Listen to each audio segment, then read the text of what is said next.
हाय, मैं त्रिवेणी onco nutritionist from zenonco.io। आज हम बात करेंगे weight management during cancer. Weight management अक्सर कैंसर पेशेंट में देखा जाता है कि वेट लॉस होता है पेशेंट्स में।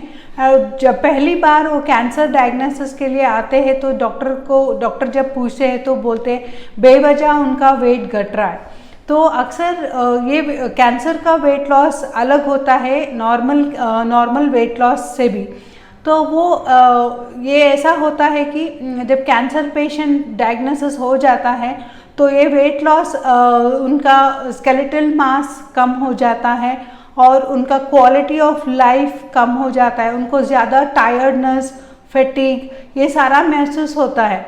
और इसके अलावा पेशेंट्स को वेट लॉस क्यों होता है कि उनको जो साइड इफ़ेक्ट्स होता है ट्रीटमेंट के साथ या जब उनका कुछ कंडीशन और भी फैलने लगता है कैंसर, तभी उनका वेट लॉस दूसरे नौशिया, वॉमिटिंग, डायरिया, फिर माउथ सोर्स और कभी इंडाइजेशन के प्रॉब्लम से भी उनका न्यूट्रिएंट्स जो है, फूड जो है, उनका इंटेक कम हो जाता है और उसके साथ साथ उनका अब्जॉर्प्शन भी कम हो जाता है।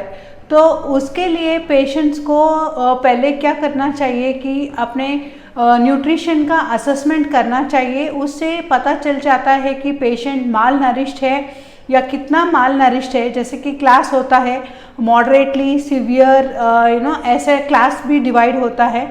तो वो अपने न्यूट्रिशनिस्ट उनको देखकर पता करेंगे कि कितना माल नरिश्ड है।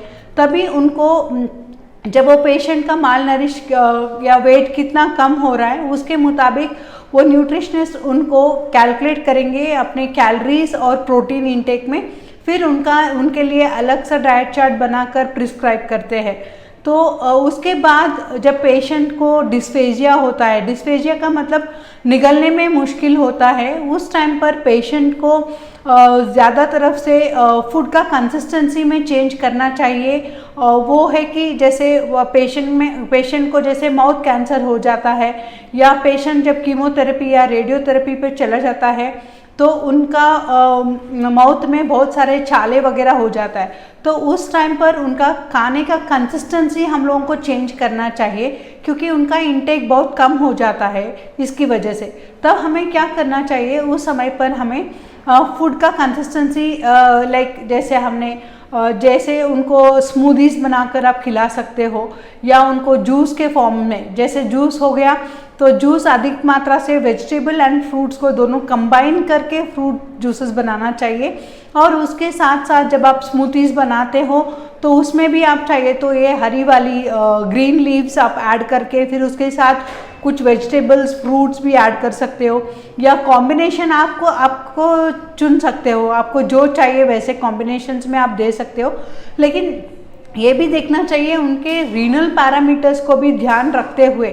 अगर कोई पेशेंट को किडनी का कुछ प्रॉब्लम है तो उनका रीनल पैरामीटर्स ध्यान रखते हुए उन सारी चीज़ को अवॉइड करना चाहिए। जैसे हाई पोटेशियम और हाई सोडियम फूड जो होते हैं उनको अवॉइड करके या उनको इंक्लूड करना चाहिए। और उसके साथ साथ स्मूदीज़ में आप चाहिए तो नट्स एंड सीड्स का भी पाउडर ऐड करके दे सकते हो और उसका कैलोरीज तब बढ़ भी जाता है। जब आप protein powders, nuts and seeds का पाउडर आप स्मूदीज़ में ऐड करेंगे तो एक ही ड्रिंक में उनका कैलोरीज भी हम बढ़ा सकते हैं।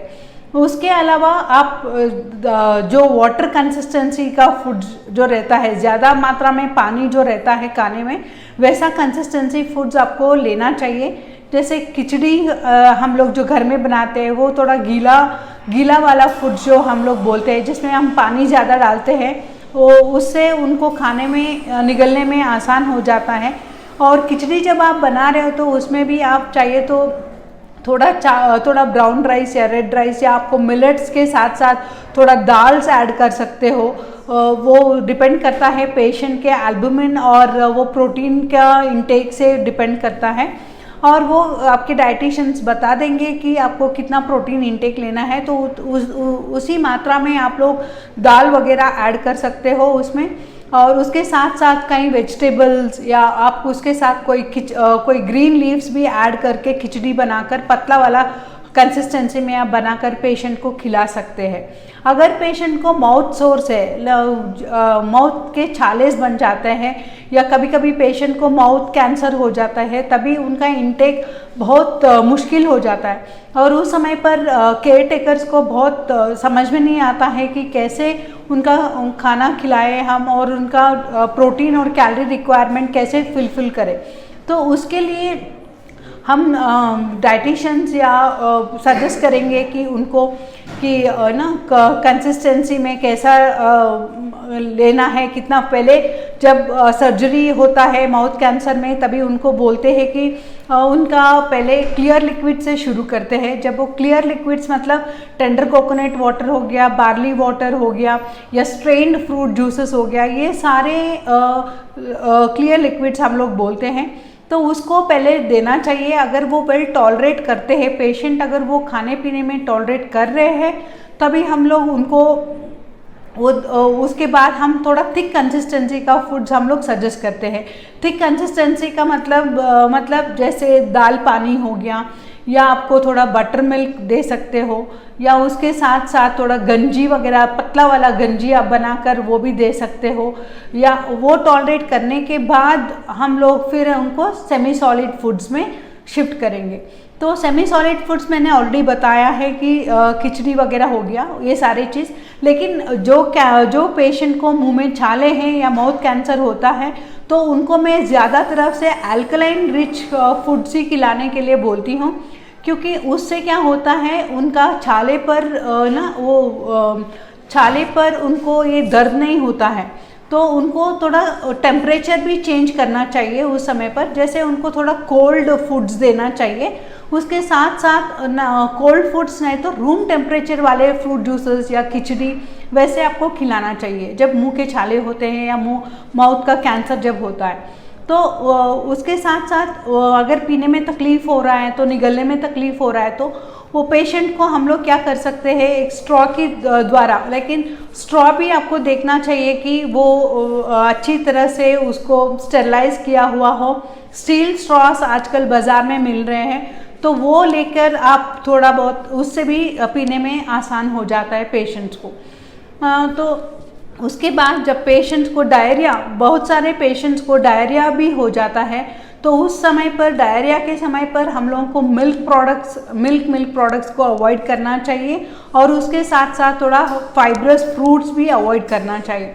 जब आप ये अवॉइड नहीं करेंगे तो उसमें क्या हो जाता है पेशेंट्स को डायरिया और ज़्यादा होने का चांसेस रहता है और उससे पेशेंट ज़्यादा वेट लॉस होने का चांसेस रहता है। तो इसीलिए हम लोग सजेस्ट करते हैं कि उस समय पर जब तक उनका डायरिया रोक नहीं जाता है तो आपको फ्रूट्स एंड मिल्क प्रोडक्ट्स को अवॉइड करना चाहिए। और उसके साथ साथ डॉक्टर्स ने जब रेकमेंड करते हैं डॉक्टर जब मेडिकेशंस प्रिस्क्राइब करते हैं लूज मोशन स्टॉप होने के लिए या आपको नौशिया वॉमिटिंग स्टॉप करने के लिए, वो मेडिकेशंस आपको साथ साथ में लेना भी चाहिए और साथ साथ में ये डाइट भी फॉलो करना चाहिए। अगर पेशेंट को इसके अलावा पेशेंट को नौशिया वॉमिटिंग ज़्यादा फीलिंग आ रहा है दवाई लेने के बाद भी, तो हमें क्या करना चाहिए उस समय पर पेशेंट को स्मॉल फ्रीक्वेंट मील्स देना चाहिए। स्मॉल फ्रीक्वेंट मील्स मतलब हर थोड़ी देर में थोड़ा थोड़ा पेशेंट को खिलाना चाहिए। ज़्यादा उनको लिक्विड फूड्स देना चाहिए उससे, और वो भी उनको जब खाने के लिए बैठते हैं तो अपराइट पोजीशन में बैठकर उनको पीना चाहिए। लेट के तो नहीं पीना चाहिए उनको, क्योंकि वो नौशा फीलिंग ज़्यादा हो जाता है। तो आपको अपराइट पोजीशन में बैठकर थोड़ा थोड़ा हर एक घंटे में या हर एक 1.5 आवर में जितना भी पिएंगे वो ठीक है, लेकिन थोड़ा थोड़ा करके पिलाना है। ज़्यादा गैप भी नहीं देना है पेशेंट को, क्योंकि ज़्यादा देर तक पेशेंट खाली पेट में रहेंगे तो वो नौशा फीलिंग ज़्यादा हो जाता है। तो इसलिए हर स्मॉल फ्रीक्वेंट मील्स बहुत ज़रूरी होता है उसमें, और ज़्यादा लिक्विड्स भी लेना है, क्योंकि नौशा डायरिया में क्या होता है ज़्यादा वाटर लॉस हो जाता है शरीर से एंड उससे इलेक्ट्रोलाइट्स का इम्बैलेंस भी हो जाता है। तो उस समय पर हम लोगों को ये ध्यान रखते हुए, जैसे नारियल पानी हो गया या आपको ORS पानी विदाउट शुगर वाला आजकल मिल रहा है तो वो भी आप पिला सकते हो। उसके साथ बटर मिल्क या बार्ली वाटर, ये भी हम लोग रेकमेंड करते हैं। तो ये सारा चीज़ पेशेंट को लेना चाहिए। हाँ, अगर पेशेंट को फिर अपने खाने पीने का जो आइटम होता है, जैसे ग्लास वगैरह होता है, तो वो भी चेंज करना चाहिए। मेटालिक टेस्ट जो आता है तो उसमें से भी पेशेंट को ज़्यादा नौशिया, वॉमिटिंग हो जाता है। तो उसके लिए उनको नॉर्मल मेटल्स से चेंज करके, जैसे स्टील या सिल्वर आइटम्स आप लोग यूज़ कर रहे हो घर पे, तो उसको चेंज करके आप लोगों को सेरामिक वाले आइटम्स यूज़ करना चाहिए, यूटेंसिल्स यूज़ करना चाहिए। उससे क्या होता है, उनका टेस्ट का चेंज भी, टेस्ट में डिफरेंस नहीं आता है। नहीं तो वो मेटालिक जब लेते हैं तो उनको वो स्मेल आने लगता है मेटल का, और पेशेंट ज़्यादा खा भी नहीं पाएगा।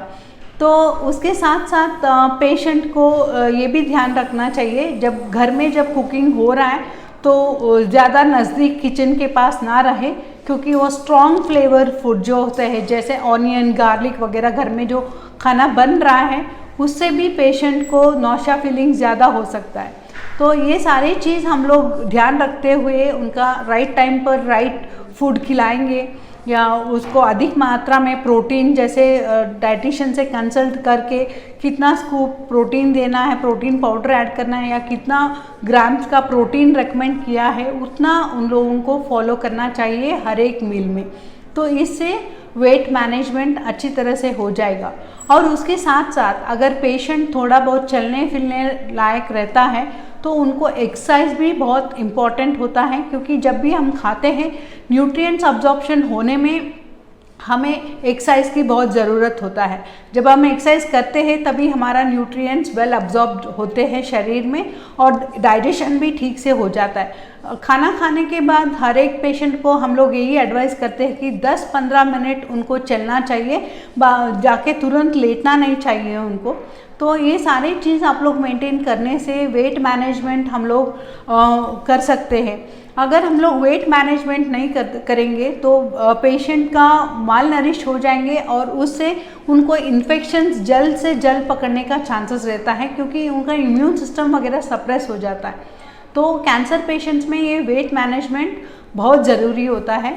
कि मैं उम्मीद करती हूँ ये वीडियो आपको थोड़ा बहुत नॉलेज दे रहा है आप लोगों को मैनेज करने में, वेट मैनेजमेंट में। Thank you.